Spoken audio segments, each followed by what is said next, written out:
ಇದು ಮಾತು ಕೇಳದು ಹರುತಿಹುದು.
ಬಿಸಿಯುಸಿರ ಹಬೆಯೊಳಗೆ ಕಚಗುಳಿಯ ಸ್ನಾನವು ಪ್ರೇಮ ಗಂಧ ಸಿಂಚನ ಮಿನುಗೋ ಕಣ್ಣಲ್ಲಿ ತೂಗಿದೇಲಿ ಮತ್ತಲಿ ಮೈಯೆಲ್ಲವೂ ಜೋಕಾಲಿ.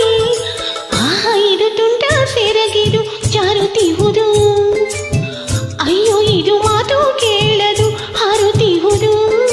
ಪ್ರಾಯ ಹೀಗೆ ತಾನೆ ಯಾವ ಅಂಕುಶಕ್ಕೆ ಸಿಕ್ಕದಮ್ಮ. ಆಸೆ ಹೀಗೆ ತಾನೆ ಮುಚ್ಚಿಕೊಂಡರೂ ಕಾಣಕ್ಕುಮ್ಮ. ಪ್ರೀತಿಗೆ ಸಾಧ್ಯವೇ ಮುಚ್ಚಿಕೊಳ್ಳಲು. ಇದು ತುಂಟ ಸೆರಗಿದು ಜಾರುತ್ತಿಹುದು. ಅಯ್ಯೋ ಇದು ಮಾತು ಕೇಳದು